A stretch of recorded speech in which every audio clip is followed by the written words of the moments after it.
గల్ఫ్లో ఉన్న ఎడారిలో అన్నదమ్ములందరికీ నవదొగ్గరకు వందనాలు, నమస్కారం.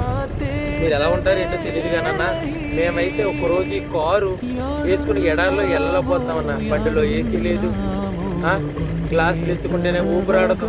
కానీ మీరు ఎలా ఉంటున్నారన్న, నిజంగా మీకు హ్యాండ్స్ అప్ అన్న, నిజంగా మీ హ్యాండ్స్ అప్ చెప్పాలి. ఎందుకంటే మేము ఈ రోడ్లో వెళ్ళాలంటే మాకు దారి కూడా కనిపించట్లేదన్న.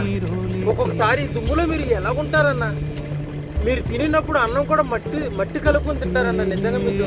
నిజంగా వందనాలు చెల్లించాలి. నిజంగా మీకు చెప్పాలి, సెల్యూట్ చెప్పాలి. ఎందుకంటే ఈ ఎడారిలో మేమే ఒక పూట వెళ్ళలేకపోతున్నాం. సామాన్ లోడ్ చేసుకున్నామని ఎడారిలోంచి మాకు అక్కడ గొడవస్ ఉంది. మేము మాట్లాడతాక మాకు ఊపిరి ఆడతలేదు. మీరు అలాగా ఎలా ఉంటున్నారు మాకైతే అర్థం కావట్లేదు అన్న. నిజంగా మాకు అర్థం కావట్లేదు. మాకు ఈ కారు ఈ ఎడారిలోంచి వెళ్ళాలంటే మాకు దారి కనిపించట్లేదు, ఊపిరి ఆడతలేదు. ముఖానికి మాస్క్ కూడా పెట్టుకోలేదు, నోరికి. మీరు ఎలా ఉంటున్నారు నాకైతే అర్థం కావట్లేదన్న. ఇంత గాలి తుఫాన్లో మీరు అన్నం తిన్నప్పుడు కూడా మట్టి కూడా కలిసిపోతున్నారన్న. నిజంగా మీరు మాలాగా మీకు మంచి రోజులు లేవన్నా. మీరు ఎందుకు వస్తారో తెలియదు. ఒక వేస మీద వచ్చి ఇక్కడ మీరు బలైపోయి మీరేమో బిల్బార్లోని ఎడారిలో ఉండవలసి వస్తుందన్న. ఎడారిలో ఆ గుడ్డకేమో ఏసీ ఉండదు, ఏముండదు, ఒక కూలర్ తప్ప. ఆ కూలర్లతో కూడా అది కూడా సోలార్ ద్వారా నడిచేది, కరెంటు.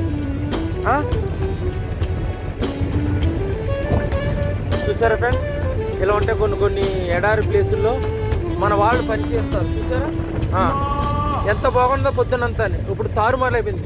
ఇది గత 22వ తారీఖు నుంచి స్టార్ట్ అయింది, మధ్యాహ్నం నుంచి. ఈవేళ తారీఖు 25. అంటే 4 రోజులు మనమే ఒక పూట ఇలా వెళ్ళి ఇలా రాలేకపోతున్నాం ఈ రోడ్లో.